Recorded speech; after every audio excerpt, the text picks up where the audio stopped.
Mr. Swesi mana afei ahemfie ho ate se wan se na water da echi na eba Lawson heba Mr. Dia mpomden wo fa ne kwa ene nti ya pebi na no mote kopa bi to ba bi tonton bi dro ni abrofo dro benya bi e wo hwato wan na epe bi etu akoton ba modern na fre 0248619999 ajoa aprebi ohinere enemide menemenu abema oduafo na na sabre pena man na na penkra hene chiame afeye body raka se bonu a ye ko Kristo asafo kuo na nkasa wonom eho womo ene mpanimfo a edasa akoye no ene wonom ahia nsentwerefo ede ensem eto wonom anim ekyerɛkyerɛmu yi asam no ne same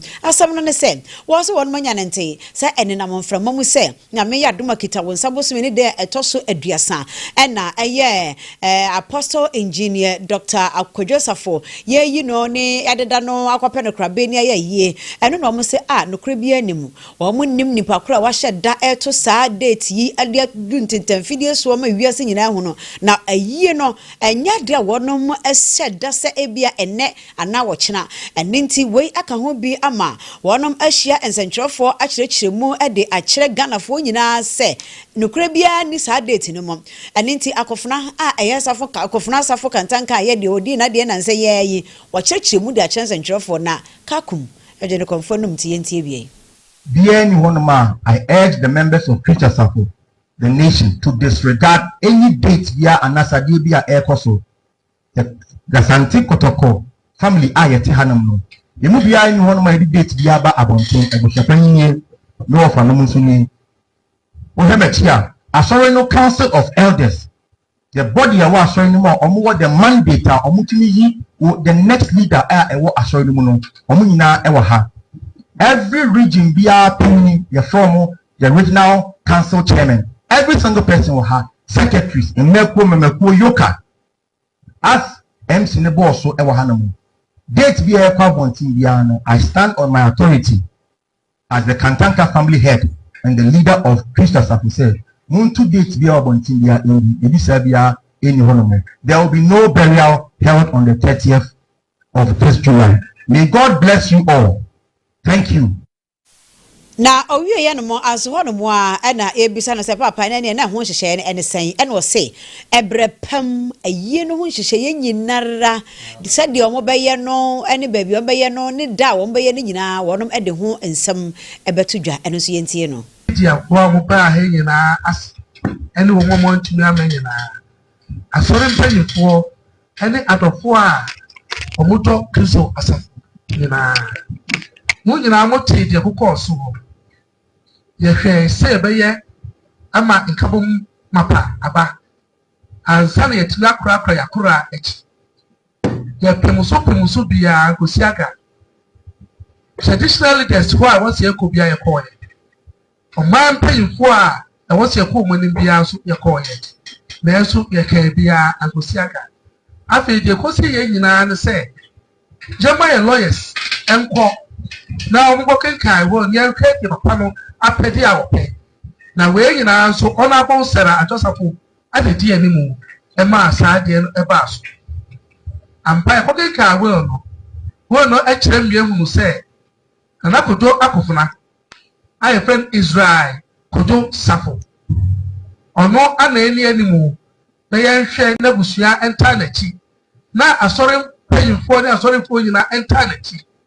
na yenhwe ni obia na adwene se de obeya na obeye enye de beka ana sebi obeti enti se hu se ya che e wo sansem we hu a na agusua ene ye mam pese ye di asem we bedan court ana be court sem because e ya semu a agusua ene traditional leaders e betumi aka amara yi na enso obi won pa wo fre na oma maka sebi odo obuo ne di ama abetie sebi onsemu a wo ka kire no eti aye hu bia enkosiaga eti ene ti afre sansem twerefo ehyiamu ya na de yake nyina ne se date bia matena bonten se 31st no enye busua na hye die empo papa yi no abusia wei eye Kristo asafo kofare by eye Apostle Engineer Dr. Kojosafo na busua pani eye abusua pani na ntachi ono ne yete se wono so kasa no abusia mubakaya South Africa yanko baaye no ekowi ase no nipa pi ewui Ghana ni ba ko a wonto obi ampra nwom anya obi ahwe eno so nipa bonefo bi ku no South Africa memu asem baaye no Ghana ban ebaamu ayese South Africa mampani ene bambofo no maye hunu nipa no womo a womo yes ha no edi omde baaye no mo tese onye Ghana ni no mo se da bi ade no wo Ghana ni ebusafo ne abeto dwa ne se afedie efunu no ani abie ama South Africa for ajetum se nipa kro no wo Ghana ni no mo se efunu no kra na se namu no wo mo de ba Ghana ha July 14th ama mo de ko 37 military hospital ya wo mo ye enhwemu kra de afa namu ne ho na no enene wura samlo kudwoto abla kwade atudwa se Ghana antwantro se oyede hye ampa beto dwa se oyede hye ntie ho asan ebio womo gusu a hwe free South Africa bambofo ho ne mampani say atentere ne be koso de nam so a yeku no na yehunu mu yi. The High Commission formally lodged Ghana's protest with South Africa's Department of International Relations and Cooperation following our instruction. They also proceeded to file a complaint with the South African Police Service and commence close engagement with the relevant investigative authorities to monitor the progress of investigations. At the same time, the ministry maintained regular contact with Mr. Isaac's family, providing the necessary consular assistance, and with the family's consent, facilitated the repatriation of his mortal remains to Ghana. Mr. Isaac's remains arrived at the Kotoka International Airport on 14 July 2026 and were received by senior officials at the ministry and members of his family before being conveyed to the 37 military hospital for an independent autopsy. This became necessary following the inability of both the High Commission and the family to obtain the official post-mortem report from the South African authorities. His case attracted widespread attention in Ghana and across the African continent. Likewise, there are videos and reports on traditional and social media that have shown many African migrants being subjected to harassment, intimidation, and threats of violence, generating widespread concern among migrant communities and their families. I am delighted to confirm that since for her yene amahudo nkita hondiemu senso Foreign Affairs Minister Honorable Samuel Okudwoto Ablakwa etuo ho nsam ya ai sorry ye gentre ha genpeteku e wo my Ghana mu ka ho bi ma osofo a wo hwe amanyoye ho nsam so ama ye de eson atoto etuo ho nsam bebre so ama nananom hemfo ne ahemanom ya na wonom eya afahye bi ne dwumadi ahodo ya na wonom tututuo nyina se de enhye ene eson no ebi atoto so akwakoduru ho no mo wei e na aka ho bi ma nananom hemfo bi e ka se ehuo nyame nim ne eniema bi ho no mo a eya amane a wo se ye yo tetiru se wo hene bi afiri mu se so fashe bi ne niema bia connect tinyina no bia sabre na nya supakura no wonom eto a wonom to tetedie bi ti abofre ni ade no entumi ma meka se ye de so atoso ntie ye enye yie mpanensi ade de ensuo eye wo de nsan ye enye yie na de nsan so ye no wo de nsuo nso ye enye yie nti de da na wo se mpanifo de to saa asemi to dwa na kire se eye Ngwabodo divisional chief eye Edna traditional area wo mfifi mantamum na ekwe amoam na chese meka se wono na eye bi ekoso ho no na yie no hefa aya kokwado hene na kwansa a otoso mienu na yie na etwacho wo no ye eno na aka ho bie wana nanom panimfo ede saa de sire eto osofo hwe amanyoye ho nsam anim na yentie sede wo mo esre ye efaye na etru no bo mba bo ye fufu be mo ye on kata aka ho afi etudu na kasa so no musu What do you mean? Into so few attack or young say, nothing to do. Sent in a brand of another, or those so proud if you pay no more about no so proud, no so, or no so, what's that? So, no one new man, and I want to that you do no couple. And then you know, so what to talk about heart. And the original or the bullet, Papa body shape bottle.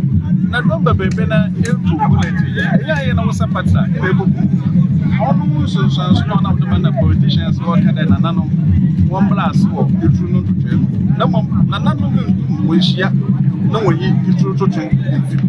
Upper man, I am under the warrior because you soon, Madame Casawi. It's a use gunpowder. Spiritual man, if we are like him, but that gunpowder, why you are done with your soon. It's a way you know, the moment you see bullet. Oh, yeah, you're not over. Gunpowder, so what's a person who will be one? Or Bob Parker, Crabby, 1 week, 2 weeks, the Bruno, or part of bullet. And can hear ya, we politicians, so once an anonymous name education also. Wei aye nana ekwe amwam a ye ngwabado divisional chief edna traditional area ne tene nka no aso wono mora nana odehye infum a ye kasama fodima okuapema hene ono so ejina mu kasa ye na ode ade sere da to mabuna nim se ya mamre no wono mo empenimfo no wono ensua ye ntie wono nso se okuapema be pim amante ma kono be ya ni bi be jawa ya ni be jawa ma bu ya fu si ya be tu wa Sankofa wonti yantete amana no yan sankofa ubokua pemema okua pini baby ara kasa oka me pa achaw say you me pa achaw say debi pa achaw obeya obro say pa achaw say we amwa tini ya be jaw mi firima te ya beto me mu ara say ya be jaw ni pa ya beto ya mu ya we kasa fi ya ja no wane no ya be ya won cheche ni ama bia ero we ya tumi ya ate ya mu ate ya tumi apa yaw firima Wei aye nana odehye infum a ye kasama fodima okuapem man hene ensema wode to dwabi ene etiye no yesentro ne Timothy Geizi adaroma ene ensakan yenua sa akode Samuel enso akodi nkomo bi a ye ne oni ne bedi nkomo yenua kwabra Bongrit ene ye ne bedi nkomo na asem ne sen Coalition of Unemployed Trained Teachers teacher for a womo awie school mo tifie no mo chese na anu aba ne bi etum se wo fa teacher for kwan a mo fa so mo de fa teacher for no chese wo madwene ho a wo mo nte ase ase frakadam bi ne nkwantan bi adira wo mo ne ho nkra ne ba kwabra majwe so evening yeah that's se waje enso na una oya president Emma Ekuei kwan be problem be na mo efa sa recruitment here course ye ho mefa akonya so edikan na match ya watie for ni me college na ya damase se mama ya akonya mo be kabia amaye Frank Adama na se yawa yedi efi sa recruitment process ni se yenyina yenim se recruitment ewo GES and Ghana Education Service no no more no yearly basis and I say batch by batch. And to say we can say 2025 for we are no more service. Likelihood say you be posted more in 2026. Any of them man time about no be ready be about purposely no between August September that way. And I answer here there you be in school 2023. You started service 2024. You be service February 2025. Inti fiti sa time no nanka endi sabana adin kunim election ankono ene be post here that very time 2025 September ba yetena se hwe ya fiti me mu ho nyina no ye wie sebi ye hu ene na ma ye nya ye nko ya ye frefe ye nyina bebum ena yetewa ni aye nyina demonstration ni nyina yente asempapa promises bi omuma e bia omundi so but nansenya omubie tu mu so ombe fa 7,000 na ya ninje kese ma ese ankana ebe kwa ma ese ebe ya ye numbers no so ebe ko so atete so kakra ba ebe du so no ye hu ese omubie portal no tu mu keke so bibiara embe pre as Steve say competition bi na ye ko a omo train omo free tete senior na omo fa teacher for afe ne afe badge seniority and badge by badge no omo twe omo free ho na ne ya na say 7,000 per na offer ye badge kura ye 16,000 plus na ye na ye qualify say we can free bia ye ndi universities no ka ana say ya pass ye license kura no ye fa no say bia 2,000 na 3,000 free ma ye be ye 13,000 ye qualify waiting for posting now be ye recruitment 7,000 now one farm my ye senior na embrano ana senior omo ye na ye legitimate badge for posting 2023 for now be ye sa holistic and general recruitment na ye hwe so a enkoye ye kan wasema omanfie ende appointment yi ba ye se o ye mbie na ye hwe se ya fawa obi o first class na ye join say ye class basis na ibi omudi beji nipa na subject studied to say English na o ye na school now fire omo pe English teacher you have the opportunity bobi a okita first class wanyabi best graduating students omanyabi even young crofo bebre on no be our friend or say Charlie akoyi amame ti ya se me say na hwan mo na omo form ana aban no wo ni graduate bi a omo wo ho a yembi ni mu yennim omo ana nti ye trans na join say na recruitment no kon ya nu ye ho papa say ya gi ndi sadia ya to aba ma omo say change ayepe no enu ni Kwabena, I think say ebia ebe too early say mobile regret but yen hwa de requirements ana mpanefo hia no mon crofo na omo apply no omo timi meet na se na ya mfa omo meboa answer na obetimi apply portal no so no make say ai na obia ye qualified enti na medical kan say ye badge no ye boro 13 na 14,000 but se sia ye ka say 13-14,000 from the 2023 batch and they qualified. The sense in Bimuno, no mudi, omu universities can't. Their details were not sent for NTC. So mbeti my register license, no. We are unto be into a maoquine. Ubi or troy about our fili. Safono and a bed and a backlog in the system. A cabacula sana de nakoye and yes, bia, nipana bonibi. But these are the reasons. Right. Now, apart from that, apart from that, no, ye na ya qualify no. Ye kita bibia requirement no. O license a certificate and a number. And they will say, o pass it. Wa graduate ya uni referrals and a receipt ewo school mu. Ha. And the bibia ukita bibia NSS service national service certificate. Why ye the amount. Until by apply you upload all these things. O Ghana card, o ye Ghana ni ukitabi. Inti ya juni hwa ya ntiasi ya. Enu nyina na echere se wa qualify answer na kro be register ma National Teaching Council exams no na e o say ukita sa na eme ne ena omo so no ma say we qualify ena last qualification na yo omo exams no nti eno kro a chere se obi biara ukita sa na eme nyina no or you qualify to go and teach as a teacher nti ye nim criteria papa aban no and the Ministry of Education and GES omo fa so omo yes selection no eno na ye dwene ho aye ntiase Kwabena yenso yasa ye dwene ho a ye ntiase per explanations a wode ma yen but yen say GS NFA a teacher for na abana na be ma no order no na omatime gina so afa ese mu hia answers from the Ghana Education Service aban no any Ministry of Education so mo kan say na akere wo mo ye question ni say ye hia so mo kire ye muni Ghana for nyina na awofo no ma omumane ya bibi omubisa enti kwabena anasa asimesi da bena ye be fam da bena ye be fam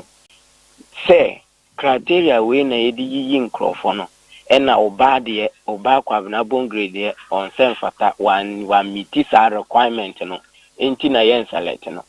me ye English and Ghanaian language enti me gidi say anka me a part of the people to be selected if we are talking about subject study because English Ghanaian language Africa almost say local dialect na was say nye kese power ya de chiremu ankrofo enkwala no beti ase ye but ya mfame ena obi nso aye mass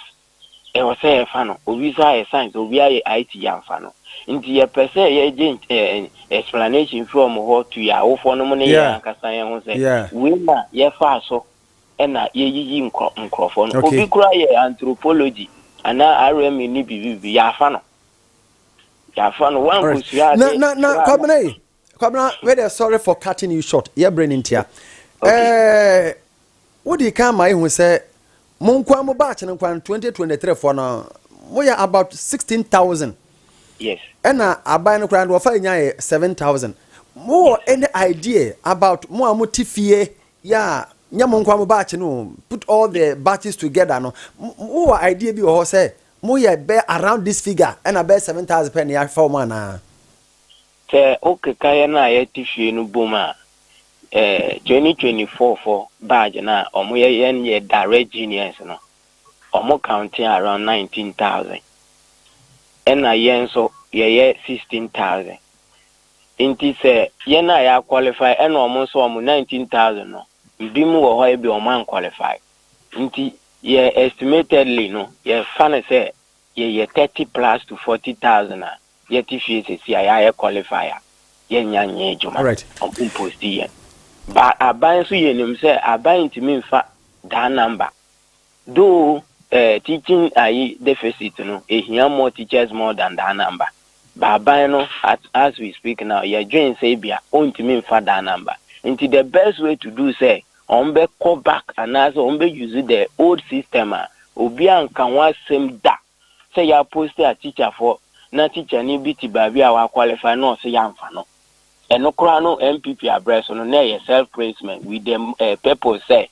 free command say, I'll bet you see school around your area, so be you say as an teacher, actually content in Nanqualana, that is visionary. Inti self, what you see chrome, me free cratchet, and as me free nofa. My choose schools around my area, students speak my language. Timmy Treno Montiasia, Metima from a Casanum, actually, and that is what we want. Now, some moment to me protected this style of posting now existed years back. Why do you distort it? Is there a reason here or more years I say Ghana phone who the number of teachers and now confirm figure and now recruitment and clearance and so mama a fake and now fina or more year near kuku under. All right. Kwabena yebeda se power brother my ucheche no yatewase. Yes, so you bet demanding answers from GS any ministry in your band. Why not? Yes, I'm Mati. The Omoyam so. Yes, we are that say. Yane Kwabena Bongrit, any dim kume on the president, Emma Coalition of Unemployed Trained Teachers. Afe ye call crow a friend Chuchuliga ye wa Busa North Kupomo, a hot mentifia some and a making, and Chaya de to Menibe, now watch him ye no emwenim. Sa Crono, one of was to tribia a budia gumo, and into Ama one macobe dia day. Way I can who be a macruma for Nankasa, one makeka, one more boom, one de Quasafujuma, one Mankasaya, one more bridge, and on a Lawson TV, who any said the be, was so will be a yard de passia, your bona basonia bon who the wuru, and Paya Coco Chai, any cousin Fidia, you should ye kaya.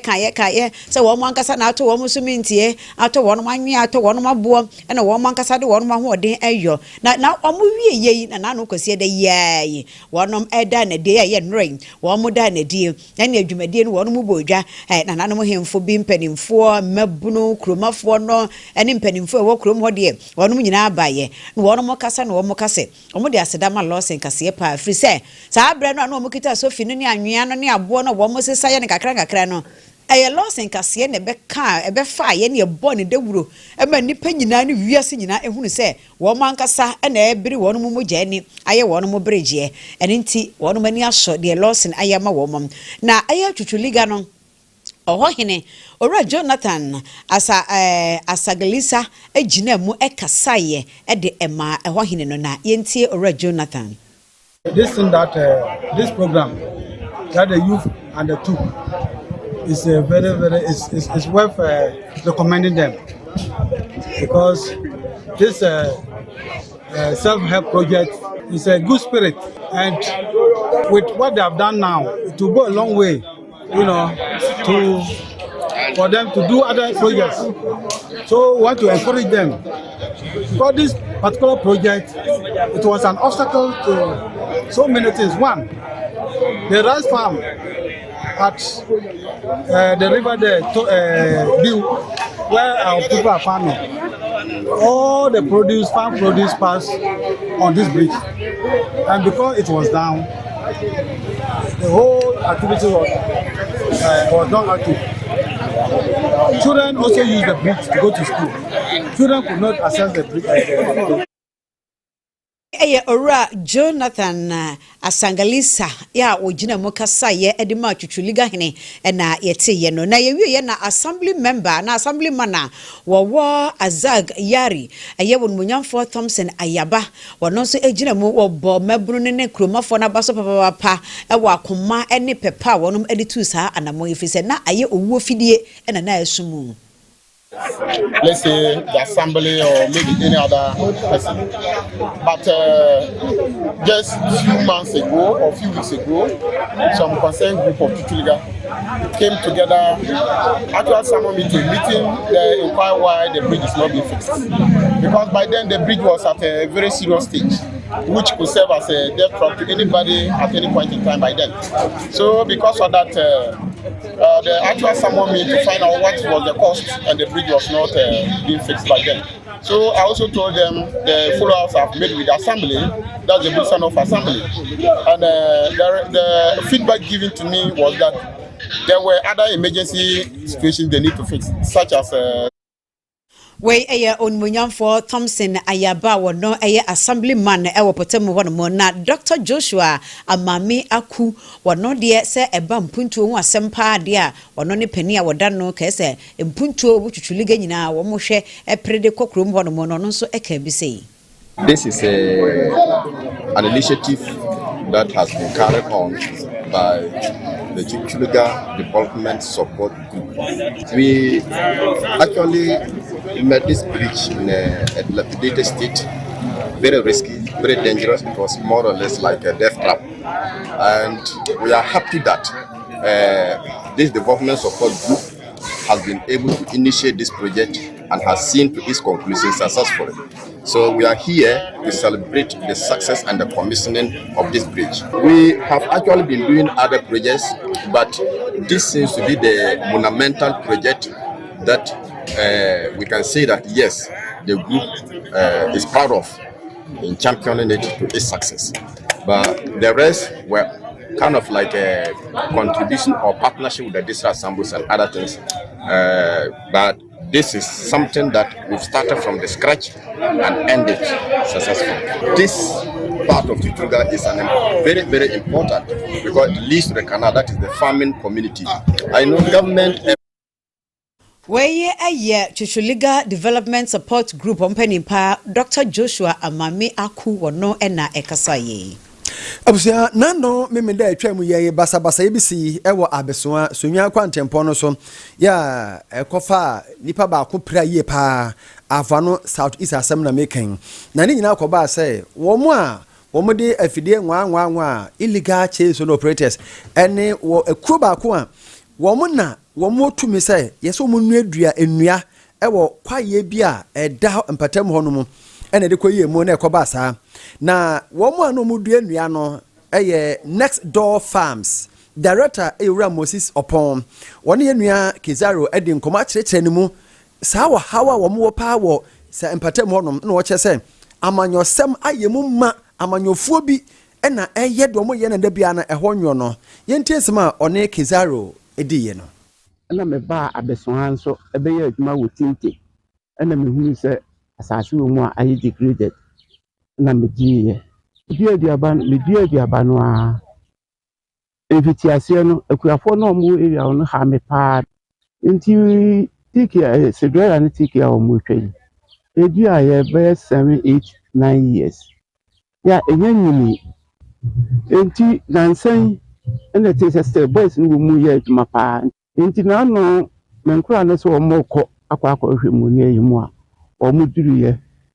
boys bi ne gina mu ne don mane no ma wo masa bunyan bi apa igu baabi ya omu duru ya no awa no comfort wo no ɛsɛ ɔmo gye ɔmo dɔm ma no o kikiri bɛɛ baako so ɔmo nya mmienu kyɛ no baako aka na ɔmo yɛ mmiɛnsa ɔmo kyɛ no ɛhɔ a wɔte sɛ tuo ya na tuo no gu n'akyi ɛne n'aso ho nyinaa na kyerɛ sɛ bi yɛkɔhwere obi nkwa yɛdɛ ne yɛtumi atoa so mpapa obi akyɛ no ɛna ɔmo ne di mmirika ɛba ɛpa hospital nti efiri hɔ no ɛna ɛkɔ report ma police na police for no nso abɔ ɔmo ho mmɔden ɛna sɛ ɔmo gu ɛna kɔsie kura mpo a meyɛ saa press wi ɔmo gu so sisi a ɔmo twɛtwɛ ho report ne ɛnɔma ɛna mpanyinfoɔ bi hyehyɛ aseɛ pɛ kuku dam paa mɛka sɛ amanyɔfoɔ titiriw ɛhyehyɛ aseɛ na ɔmo nhunu sɛ bio a na ɔmo nko na to aba ma abae na ɔno MPO sɛ ayi assembly man no akɔfa sɛ nipa di n'akyi wɔsɛ wɔn na ɛbɔ me ho ban wɔyɛ maayi nti sɛ bio kɔdi nsɛmuhunu biara na ɔmo nso edi wɔn akyi na mezese no ɛyɛ ɛteteyɛ mate na menya enyinasoɔ paa Safo Mutiye Moses upon ono ene director Emma Next Door Farms. Omuna Adrian Nuana Ekoso no one yenua Kizaro ene disankomo yi. National Integrity Award Scheme Jumedie bi akoso ama wadane di ne ka ho bi ama wonom etonsa e de frɛ omanyi ya sem di bia batan Supreme Court e na afei wonom nyina aye atemuafo yi yesahene a eye Chief Justice Bafo Boni ma wadane ni monyam ekota Jumedie na chi ekokasa ye na ne nkasa ye mu ewo Jumedie na se no ene wade tudwa sese de oman Ghana niemasi ekone niema ya chia eyamane sese eye emrahye bedwafo no mpanimfo obia petumi di brana ye toso aba sika ena nipa kro di kan de komma de woto aba no no aka kyense wonto ma no ntina wo to na ba se onto aba no mfama no vote buy no wose sa de we hadwene ya hwe yi a ebe hodwo wo man no kra na bia hya se ye guso ye hunu se ede wa ha bi ba wose nkakra enwuma hodo no mpanimfo ne enwuma no kuo no ebe hodwo gidia oman ma ewo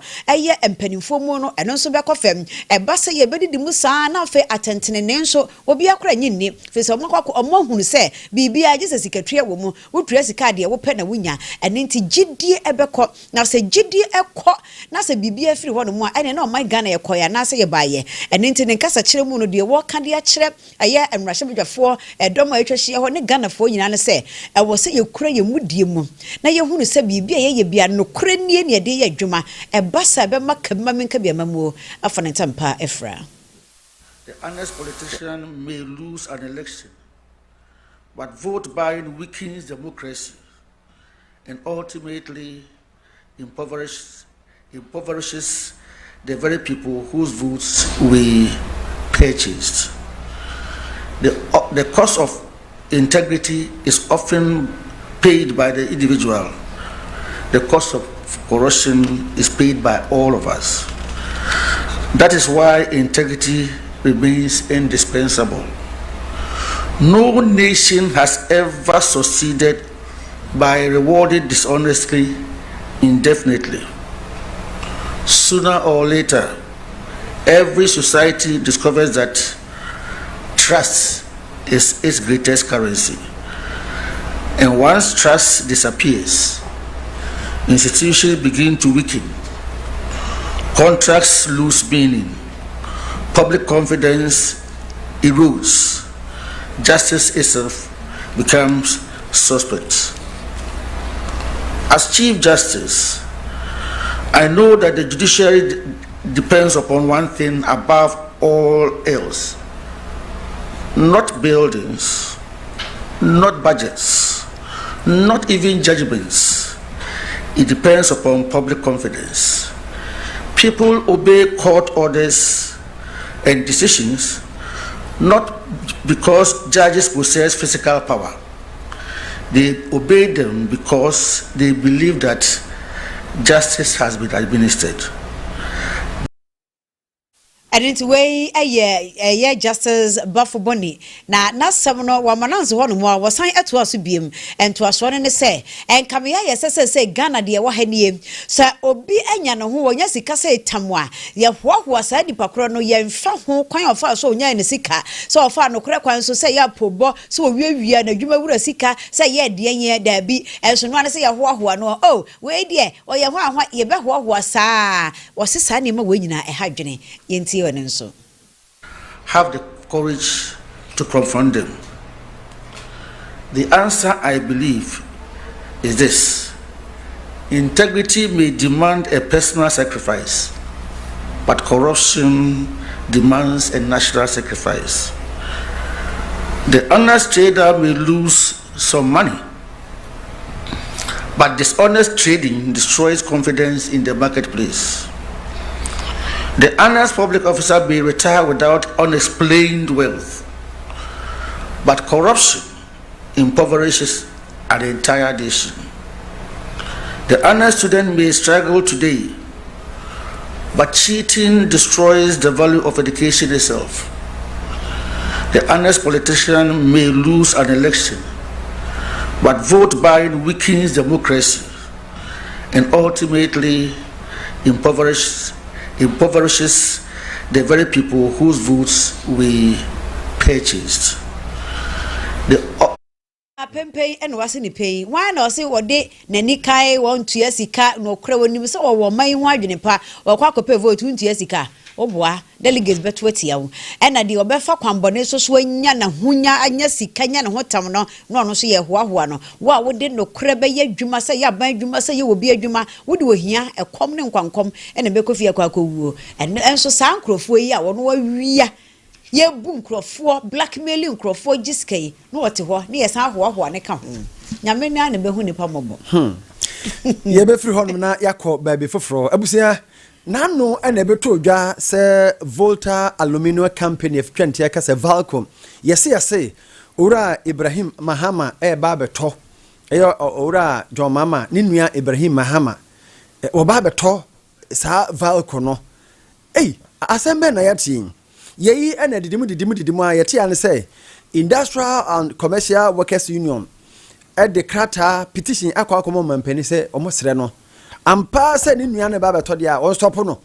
bibia koso bia eba se womo ebeto ade na ma ura Ibrahim Mahama bia no omosre omunyai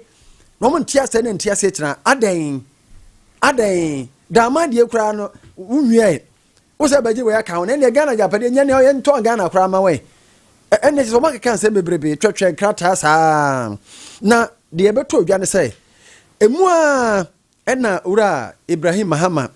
ebusafo ne special aid Rafik Mahama akotro Facebook de beto dwa say bibia san koso enye no kura da say ura Ibrahim Mahama wa wadwiri bi ne botai bi mpo se wakwa akotro Volta Aluminium Company Valco no enti se obi akasa no obi susu sa huru radasem and krabia nim no ndo ka ne pan wo mu a edidi burogu no so etwa ntrogu no Ibrahim Mahama so no sai na oden samienu na afom aduane no ekom de wa yemfa yensamienu ne di o ma onua ye o ma mpaninti na opesa wo ye saa na nkwa de be na ogire wiase na wo be falega action wo si wo nyina ene mo nyina ye de ode atodwane no yo ai afeye mesini ankwa homo so ye ne national chairman edema Commercial Transport Operators Association asunaba na redu ebebon komo adan a eye wono ma atoka ene wono ma eye ka kuo hu adwuma GPRT for se mo nim kabo mu kuo mo de atu dwasa ya hweyi a hwentiade wono be pejo wo ha mu nchemu aduasa adan a wo mo se ade achese bia fa wo bo no ekosoro petrol bo ekosoro diesel bo ekosoro sa mampanini ne mpanimfo ampanwa sikumodwa bi ani dia wono so ntimi nya adwuma fo mo nsa emmoda mu da adwumfa so ntimi obi ya adwuma yanya yapani e wahoma so asunaba na redo ohene mepa cha me moajo ujesumu ne aba papa na sese ya tuma kwa koduru se ya mo se ya hwe ya wo ha mu nchemu aduasan mo beto mu yo mini aba dedika ma menche na menche tifo sabri obaje bena da jomo he Lawson TV ni Lawson redo nyina abrafo sabri omko chichi ne benche ya omuti Lawson FM nyina na no krese Yen no be the Babon Tennessee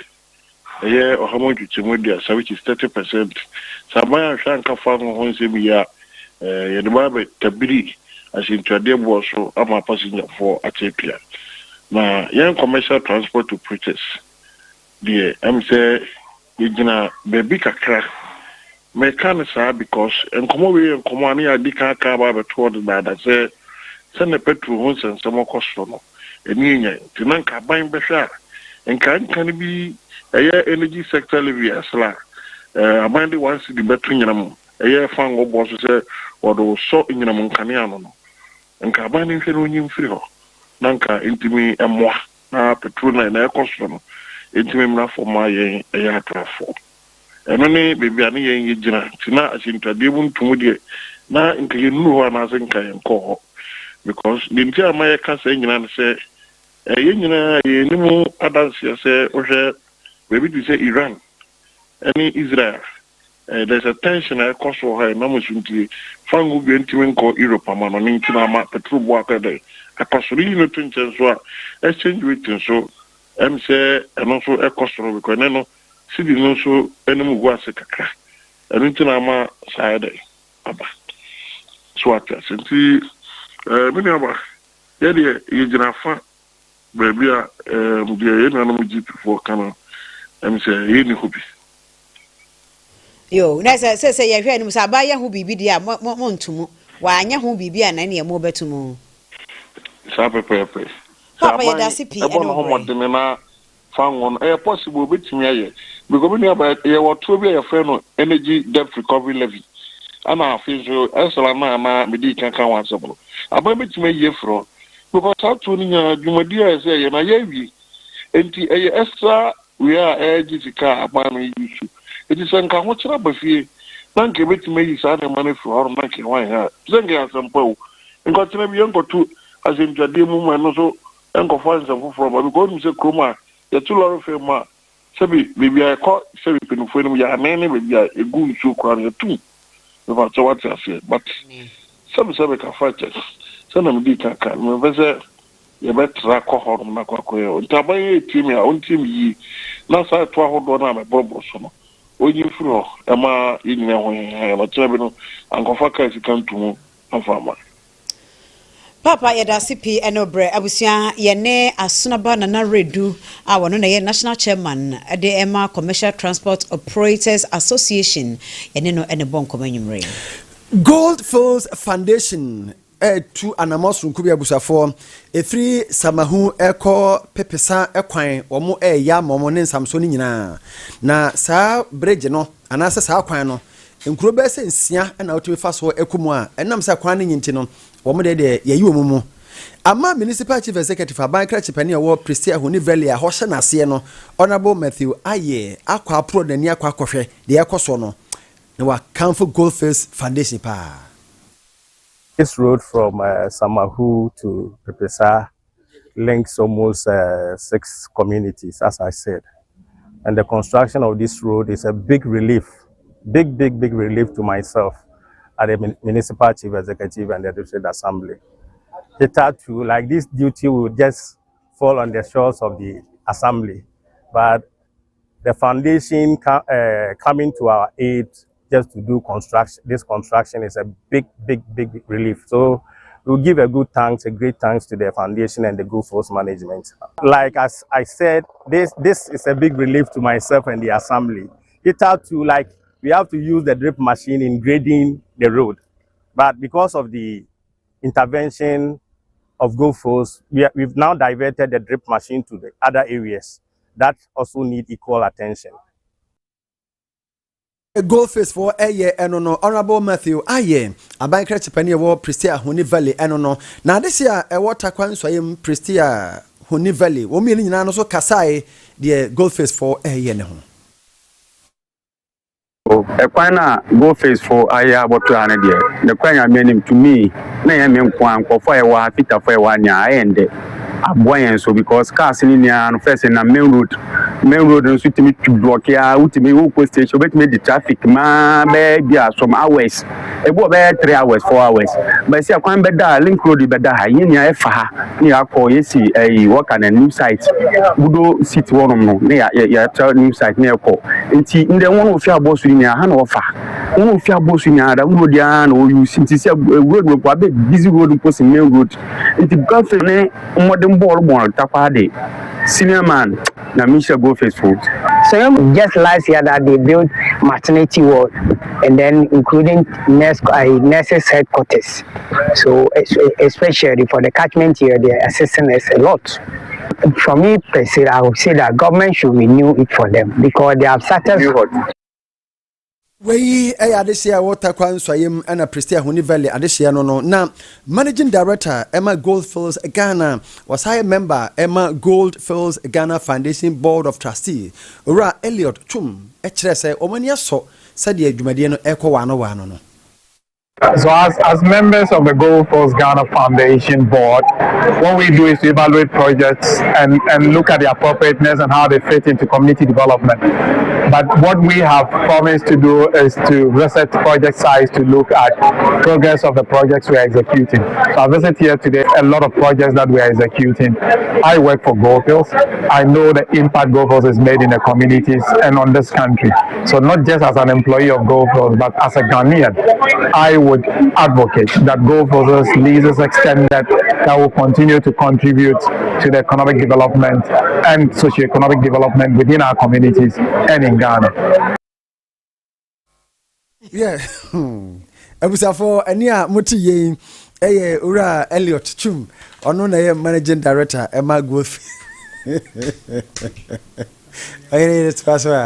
Abdul Samed Sulemana waye dehye a wo free Gambaga hona ne fruma hye sa abema yi ye Gambaga no ewo atifi apoye montemo se yese oware na ye pae ne mrane awoche ne tenten no waye anamo enso ene basafa enwotwe 7 feet 8 inches na bema yi na wato na no wonse wo hese do si gina we wan hwa baka se wonya mfinhia bebrodu so nanso ne mfinhia ye aduasa miensa pe yesu die ni bi pepepe abamayi ekọ ne krachi we ne kan se waka nchine go abraduane siso ofise wo bunu pa na ne nyina ene se na no hododo no yare ya nti okokoda aye Baptist Medical Center ewo na Lelugu na oda ho no mo no na chese emu akwakoye de ofise se onya wo haw ewo ne nan baako ya na empanimfo hweye no na mo san hwa gese ne nan no kra yetwa ade etotwene nti eba se ye na ayasabia aye Baptist Medical Center no mo se da biye mo kire emfa nko kase mu eno onom ade ko Tamale Teaching Hospital na ho no mo no ye kwa hone ye kwa kwatwa se ebe ye operation se ebe ye den ne nyina ye kwa kwatie draba ani ahahan we ema ne sikasem na eho akwa atwe nti no na akwa kwa se obia e kire ne do ne muanga krangakra ye ene ka ho bie ema Ora Ibrahim Mahama wote ye na ne ni Facebook o wotwere ye se obefa ba mai ne ho ka nyina da ene nti ne boafo apotaka sabu ye kana se ne aid aye friend Rafik Mahama wono ena ne mpanimfo na busuafo kasa ye se na yare sa no ho ka nyina Ora Ibrahim Mahama se wafa eninti yemfa no nkoi na ne yenhwe ne yade eninti abo achedi ne call aye Tamale Teaching Hospital na nkenim se nka hode aye asabeba ene nso kokoduru ho no mofofie wantota wajemu ama enano peyayi enim se so woye muslimi ni dia mingidi se sabri wonom aye kura akwakope no krabe eninti arahosam eno no na nso hwe ne tintin so ogina wo yemfinhia no aduasa miensa pe na onyae nyamemfa ne kra ensi yo abusafo sa hwe Prempeh College omo abakwasemu a yenya Prempeh College ni bia ma o meye vice chancellor e wo Kwame Nkrumah asuapon no mu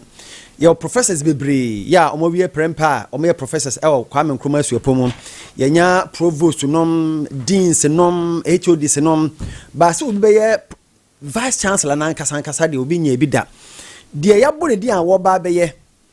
Professor Christian Ejare. Now, Professor Christian Ejare, owie Prempeh College 1993. And na 1993 no, ona di kan ese obeye vice chancellor ewo Prempeh dimu ewo ehonom. Ese akoya ni monyama se e de ma Prempeh suapon ni nyina na se school ni nyina. Titiri pa ni 1993 for no. Nti omo bodwa data e de ahye Professor Christian Ejare ani monyam se nyame pegya na koduru saa na penisi nteso nko antumi nante nti wɔn de Prempeh College 1993 for no bi a wɔn so ne papa nyina professor nyina na wie school no ebi kan ho ma ye bɔ mu nyina aba so na no memenda yi ene na nya agro ewo Safari Gardens ebi kan Safari Gardens ewo Atasama so ene 1993 for no ene gie pa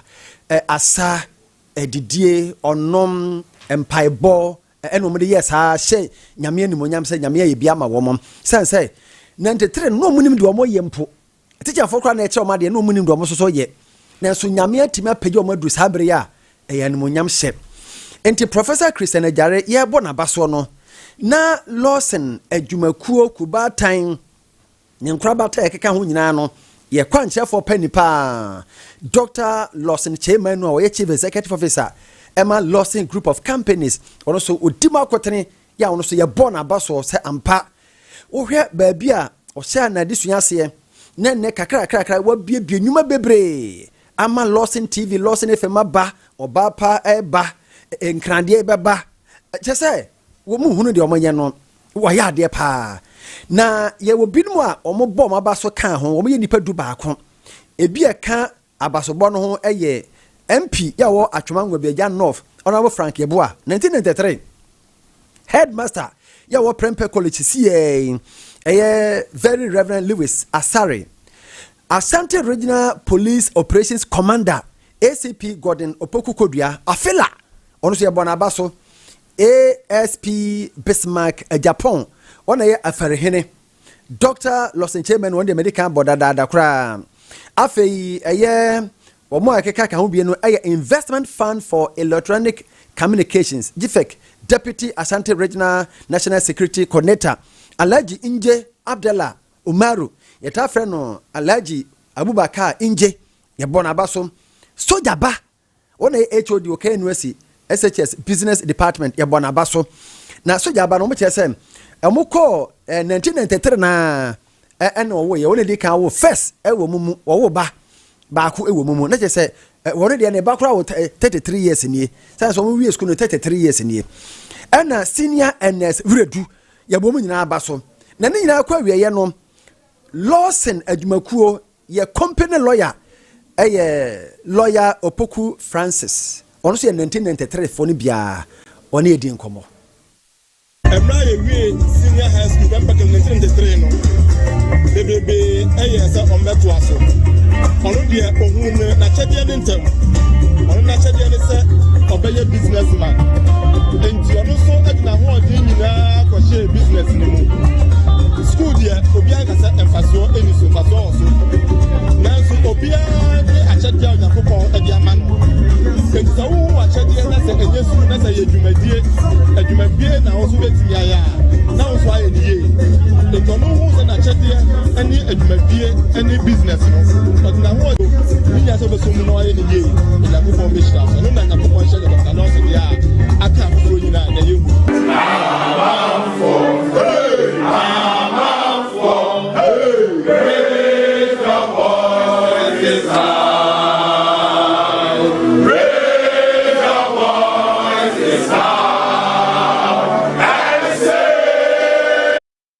For lawyer Francis Opoku eno no 1993 Prempeh for no eno no na wakasa ma wo moyi ona ye Lawson ye company lawyer na Professor Christian Ajare obeye vice chancellor K University a okofa ne ma we nyina ba ya nti no omagina so abo ma ba so no ono so kasai aboso dia omde amaye ne enya me nkwa na meje omu nyina ka ho bi dia meka ne se addition it is a powerful tool you can use to wait with the assassin obia na on mine and nipa Mandela ne kan eno na yedi hu adanse Nyankopon adom o me ya bedru pepensui the gidi say abaso boys ebe school for so primary school JHS SHS or university ebe she omun kran no man who say adusian hu hia adusian so tusu area ebi abefa obawo bia no wo homo de say o mu je adwumaden na o ye adwumaden na nipa wo do ehu hia wa Nyankopon so e hira wo befa Professor Christian Ejare Enono, incoming Vice Chancellor KNUST. Now, Asante Regional Police Operations Commander ACP Gordon Opoku Kodua Afila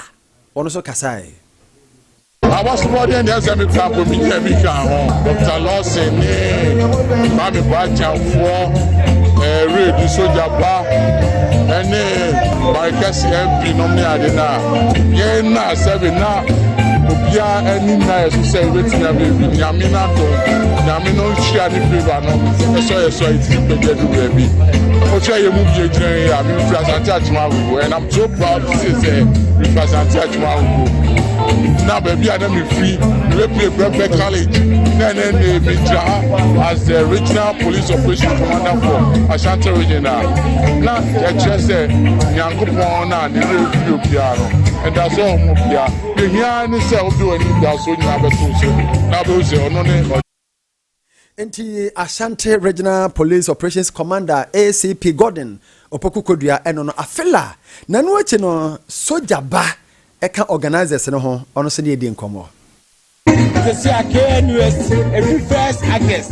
next week. Na Professor Christian Ejare wono and Abaye Vice Chancellor. Our Pepe College. Our say first SSS student the whole Ghana. Our Abaye Vice Chancellor. Ete e ni so na say akonya aba na ese timi ye bimano. I just say ye ni aje. I ni so see timi ye Vice Chancellor. E wo KNUST na ye try ye group na ye 1983 SSC for na ye okrofo titiri a onso abo moden e bi ti say ya kasa ye nua Dr. Chairman aye friend Lawson Media onso abo no moden say wotimi ate station amani pa bebre nya adwuma aye yesa wo ya kasa ye nua Abdallah a onso MC Adaruma wotimi abe next so ya me kasa grass no ye group no me na metimi aka omo bi bia me na timi coordinate affairs ni na etre say some so ebo baba so enu tira ye di sa ekofo ni na be share Professor Christian Ejare ase a ya bo mu na abaso ede Soja ba enso na okasa ye no 1993 year batch Prempeh College omono no yenso ye 1993 na yenso ewie Afomai Secondary Technical School Goso me classmates no mo nyina nti me nua adwuma na me ye no me nua adwuma obi adwuma me nua adwuma na me ye obi adwuma nyi wadi classmate no fa ho brada kra ye da bone da obi adwuma nyi wadi fiber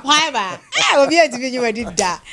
abusia ye ko amanani ensemo ahini me bosome de toso enwotwe mfie mpinu ne aduanu miensa na eye Gaza entokwa ye Israel fo kwato hye wonum su ya ensensem ya ntokwa ya sabre na wonum su apon a wo ho Islamic University a ewo Gaza eno na dodo no ekono wo mu niam a wo mu di sua de se ba science nom ne ade na eho sa su apon no wonum ye pa wo mu de niam bre nkodai se wonum sua de na de kyen na ntokwa hye ase se niam no bibia tete apansam wo rescue bokra ye hwehwe ho asa won fa pen kra enkoho ama se school no eye agija empanifo bo che se eno so ne sua pon a adesuade wonum sua wonum no se science medicine engineering no eye wa timpanifo hwe na nka adwobrewo ho nyopreko emma wo mu na emmoa wonum adesua yi Israel man so for penipa Benjamin Netanyahu any American man penny Donald Trump ekwa kusia yi meeting ne ate ne say ora Donald Trump di ka tu anamo senka ntokwa eda wo ne Iran for ntem no kra no mo ntwa so na so mo che say Benjamin Netanyahu kwa woko no woko ka je Donald Trump say masa enye wadwe se ntokwa ne bejae yenye nyae ne yakontokwa no 50 years ne akire nya na be stop yen